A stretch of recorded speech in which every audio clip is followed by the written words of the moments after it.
Welcome to our channel Biopedia, and this is Dr. Saranya talking to you on your fluorescent in situ hybridization technique. Yes, so let us first see what is this fluorescence in situ hybridization, and then we will solve a couple of questions.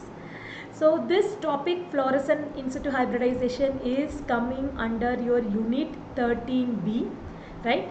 Majorly 2 marks questions are being asked, or very simple 4 mark questions are being asked from the subtopic, right?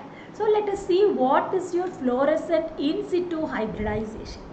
The term in situ, it is representing that this is going to take place inside your cell. Yes, you can see that inside the cell you are going to carry over this hybridization, right? So what sort of hybridization it is? It is your DNA hybridization, right? So what do you mean by a hybrid? You have a ready-made probe, right? And that probe is going to react with your DNA. So one stand is going to be your DNA. So to this DNA, no, your probe is going to bind, right? So this is what is called as your hybridization.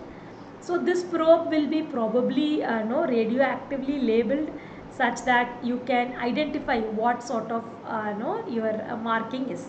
You can see that in D, in this diagram, you can note that no there is a marking. So this is telling you that this is going to be radio labeled, or maybe no fluorescently labeled. So that is why this is called as fluorescent in situ hybridization. Yes, so this is going to be your fluorescent label, and this is labeled inside your chromosomes, right? So this fish is usually taking you can perform the fish usually with no this metaphasic chromosomes. Yes, so this is most apt. Very recently you can do it with interphase, right? But this is most common. Second choice is going to be with the interphase. Alright, so what sort of probes you can use? Number one, you can use the whole chromosomal probe. Yes, so this is helpful to find what sort of rearrangements are taking place with your metaphasic chromosome. For example, you want to know the translocation. You want to know what sort of rearrangement is taking place, especially with your acute lymphoblastic leukemia. If you want to know what is the rearrangement, you can go for your whole chromosomal painting. So here chromosomal 1 will be green color, for instance I am telling. 2 is going to be red color. So now if your chromosome is mixture of green and red, you know that that is going to be a translocation, right? So the second thing is you can use the repetitive sequence probes, right? So what are the repetitive sequence probes that are available? You can see your telomeric probes. Yes, they are the repeat, isn't it? So that is the best example I can tell you regarding this repetitive probe. Third one, it is going to be the locus specific probe. Yeah, for example, you take this BCR gene. Yes, exactly at your short arm, at your 22nd chromosome, in that locus 11.2, you see a fluoroprobe. Then you can find, you can use it as the locus specific probe. Alright, so this is what is your fish or fluorescent in situ hybridization. So let us see a couple of questions on this. The presence and distribution of specific mRNA within a cell. I told you, your DNA or else your RNA, any type of nucleic acid hybridization which is taking place within a cell. So it is detected only by the in situ hybridization. Yes, if it is going to be a northern blot, this is going to be outside the cell. Yes, RNA's protection assay, right? So this is also no going, it is no way related to this within the cell.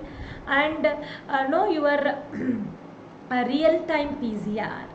Alright, so your RT-PCR, it is also no going to tell you only about your isolated RNA, right? So this is not within a cell, right? So only your in situ hybridization, it can give you an idea of what is happening inside the cell, right?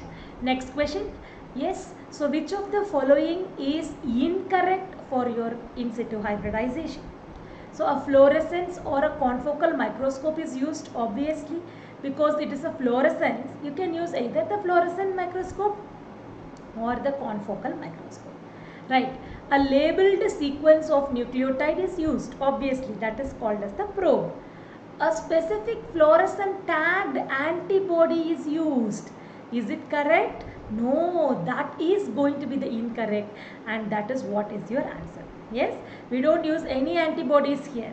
Antibodies are used only in your immunofluorescence. Alright. So a stringent washing step is essential to remove the appearance of non-specific signal. So this is a general statement, right? So I hope that now you came to an understanding of what is fish, and for this exam definitely you will be getting a question from fish. So all the very best, focus well, do well, and know definitely you will be scoring a lot in your exams.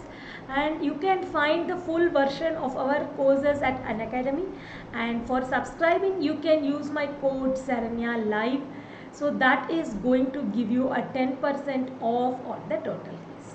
All the best. I will catch you up in another interesting video. Bye bye, take care.